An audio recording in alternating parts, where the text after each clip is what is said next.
Hi everyone and welcome back to the Polytunnel. It's not raining tonight, but it's definitely been a chilly day, certainly for the middle of May, and we've had highs today of 10, maybe 11 degrees, which it's not great really when this is the month when you should be planting your tropical plants outside and really watching them start to grow. But today I want to talk about a group of plants that you'd associate with hotter, more tropical places. A plant that I love using with bananas and other big leaf tropical exotics. That is Colocasia, and more specifically Pink China, which is this one here. I want to look at how I use them in my garden, how to look after them, and why personally I think this is the best variety for growing here in the UK. Firstly, I did plan this video to come out later in the summer when I could take you around the garden and show you all the different Colocasia and Alocasia that I've got planted out, but they're currently still here in the polytunnel. They're probably going to have another few weeks in here to really get that extra heat to actually get going, so I can plant them out when it's hopefully warmed up a little bit. But I follow Turn It Tropical on Facebook, and they're a tropical plant seller here in the UK, and they put up a post saying they've got Pink China available from this weekend. It's a plant that there's a lot of hype about, especially this year, and I know a lot of people will be trying it for the first time, so I thought it's more timely to put a video together now about how to look after them, how to grow them best, and why I think they're a great part of any tropical garden. If you're not too familiar with Alocasias and Colocasias, then the two groups of plants are referred to as elephant's ears, and they primarily come from Asia, where they're actually grown as a food crop. A lot of Colocasia esculenta, which is the main Colocasia, they're grown there. I do grow some in the garden here, but in more recent years, varieties like Pink China have been developed for their ornamental value. So Pink China, it gets to just over a metre tall, with leaves that are over half a metre long, and if it wasn't for any of the other advantages that I tell you, I'd still grow it purely for the way it looks. With these huge leaves, it definitely fits in with the exotic theme and grow really well with bananas, cannas, Tetrapanax, all these other big leaved exotics. Alocasias you might be familiar with as a houseplant, but you can certainly grow some varieties in your garden. But when I tell you a bit more about Pink China, you'll see why I personally recommend this variety above all others and recommend it for your garden this year. So obviously the main reason I grow Pink China is just because it looks amazing. But for me, the main reason why I grow this above all other varieties, and this is the one that I would choose if I just had to choose one, is because it's hardy. Now, a lot of Colocasias and Alocasias, they are very tender plants, to sort of varying degrees, but some of the Alocasias, they actually have to be kept as a houseplant over winter, and they won't like temperatures much less than 10 degrees.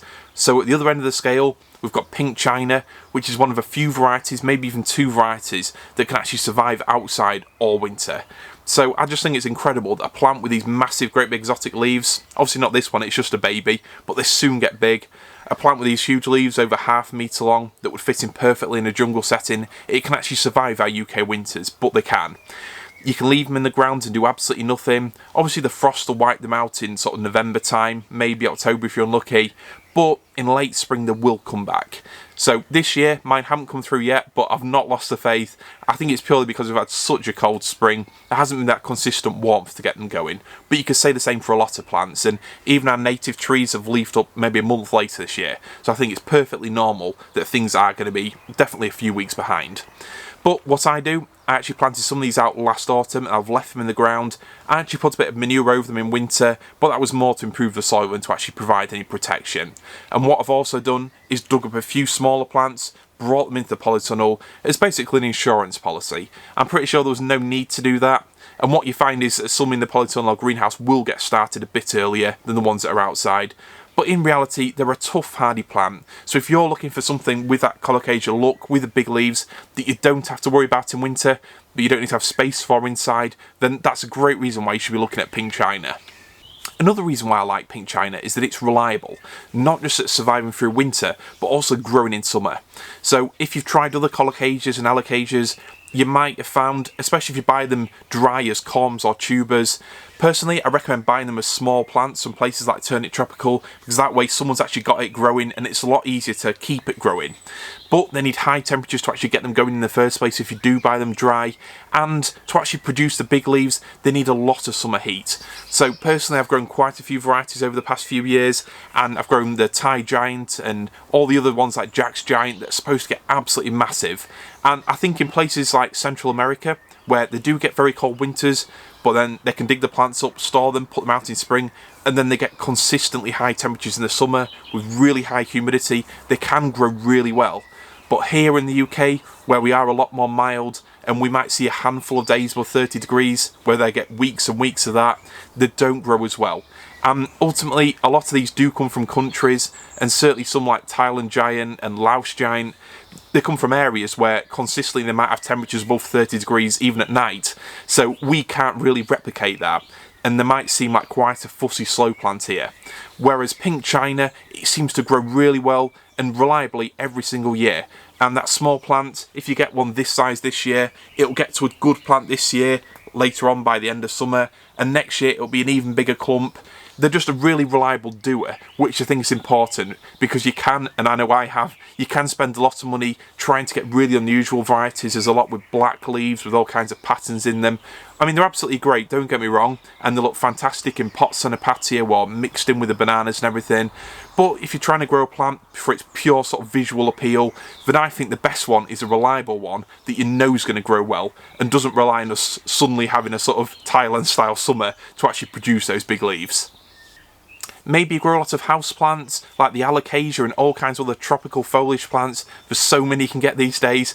Personally, I'd say Pink China is a great choice if you don't have a lot of gardening experience, but you're looking to actually bring that tropical vibe from your house into the garden this year. It's a great one to try out, and personally, I'd try it with something like a Musa Basdew, the banana, which is actually hardy outside, and maybe a palm tree like a Trachycarpus, for some plants that are actually really tough, a lot tougher than they look, and don't need a lot of special care.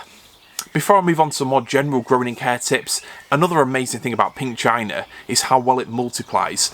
So as you'll have seen in my previous videos about various tropical plants, I enjoy growing plants that are either easy to divide or that multiply by themselves. And personally, I find it very satisfying to spend maybe £5 to £15 on a plant. You get to enjoy it for years to come, but you can also split that plant up and spread it throughout your garden without spending any more money. And it's not just a sort of practical money saving tip, it's also a design one as well. And having multiples of the same plant dotted throughout your garden, it creates a more coherent, consistent garden, and it helps link the space together.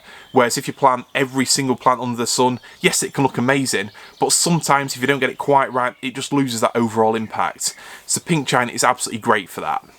Practically speaking, if you buy a plant that's a similar size to this, it'll obviously fill out well in its first year, and it'll start to send up smaller plants around it. And personally, I'd leave those as they are for the first year, but in its second year, you can either leave the whole clump as it is and it'll form an even bigger clump with massive leaves, or you can actually divide it up and you can spread those throughout your garden. You can use them in pots with other tropical plants like your bananas to create a whole tropical display, or you can even give them away to your friends, but I understand if you want to keep them all for yourself. So I've talked about how to divide your Pink China to get multiple plants and how to hopefully get them through winter alright. How do you get those big leaves in summer? Obviously that's the main reason that you grow them. There's actually a few tips that can help you with that. And the first one is, what kind of light do they need? So you find, if you look online, that generally they get recommended as partial shade plants. So I've actually found that they can grow perfectly well in full sun with more water, but most of the ones that I'll be planting here will be in partial shade. They'll be around my jungle clearing area and the bits of garden around it, so they won't have full sun all day. They won't be in complete shade either, so I guess really partial shade does summarise it quite well. But above all else, the thing that they actually need is moisture in summer and a good rich soil.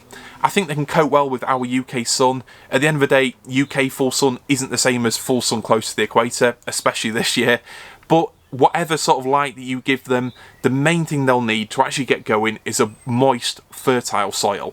So practically speaking, I tend to grow these with my bananas and other big leaf tropical summer plants. I've done a few videos on design where I recommend planting these plants together purely because they all need the same sort of conditions, and I think that's the easiest way of doing it, and they also look great together. So the bananas, the Colocasias, anything with big soft leaves that grow really fast in summer, they look absolutely great together. When the Pink China's more dormant in winter, you probably don't need to give it any water. I wouldn't even worry about it at that time of year. But once it's actually coming to active growth and the temperatures warm up, which will hopefully be later this month or maybe in June, that's the point then when it actually really wants that water. And in the tropics, a lot of Colocasias and Alocasias, they'll grow well in probably even ditches really, but really wet fields. So that's the sort of condition that you want to replicate. You want a lot of humidity and you want a lot of moisture. So these aren't plants that you'll get away with growing really in a raised bed, or if you've got really sandy soil. If you've got either of those conditions, then you need to give it even more water. But it's absolutely worth it. And like I said, if you plant them with other bananas around them and cannas, other plants like that, then you're feeding and watering all the plants at the same time. So it's definitely worth doing. When it comes to feeding specifically, I'll put a few links to different fertilisers that I use in the description below, but regular viewers to my channel won't be surprised to hear it's the same group of fertilisers that I use for everything. So personally, I don't use a lot of synthetic fertilisers now I've got a lot of my plants in the ground, and the three that I generally recommend are chicken manure pellets first and foremost. I use those as a sort of slow release fertiliser, and then I go with liquid seaweed as a sort of top up, maybe every couple of weeks in summer. And thirdly, I go for plant specific feeds. So with a lot of these big leaf plants, you can maybe use a high nitrogen feed. For palms and stuff, I use something like a palm booster or a palm focus. But really, plants like Colocasia, they're not too fussy, and any kind of feed should be absolutely great. When I say any kind of feed, I will define that a bit more, because I know people ask in the comments. Other examples of feeds I think are absolutely great would probably be blood, fish and bone. I always sprinkle a bit out onto the soil in spring. And also tomato feed. It's more aimed at sort of fruiting or flowering plants, but it's got lots of good nutrients, and it often has that seaweed fertiliser mixed in with it, so it's another great choice. But if I can encourage you to do one thing, it's to improve your soil in winter. So any kind of organic matter is absolutely great. This can be soil conditioner, it can be farmyard manure, anything that you can put into that soil or even on top of it. It really helps to create that rich, fertile soil that will give your plants good growth all the way through summer, not just when you feed them. And then on top of that, just stick to the basics. Stick to your seaweed fertiliser and stick to the chicken manure pellets. It doesn't really need to be much more complicated than that, and there's no need to spend a lot of money on plant-specific fertilisers. So hopefully this video has been helpful, and as you might notice, a lot of the care tips for these Colocasia are actually similar to the Insettis and all the other tropical plants that I mentioned in previous videos, which is the main reason I group them together. It's easier for care and they look great together. So Pink China, it's a really reliable plant and it's a really tough one, but more importantly it looks absolutely fantastic, and it's a great sort of filler plant and a great medium story plant, so it fits in between the ground cover, plants like coleus and your taller bananas. It fills in that middle sort of area, and for me it's those sort of mid-height plants that really make a border feel more complete and more designed. If you have too many really tall plants like I did a few years ago, it doesn't look great as a border. You just got lots of tall plants fighting each other for the light. And likewise, if you have lots of small plants, it can sometimes lack the impact that you really want the border to have. So by using plants like cannas, as well as these Colocasia, it really helps fill your garden in with massive tropical leaves. So Pink China, give it a go this year. Thanks for watching.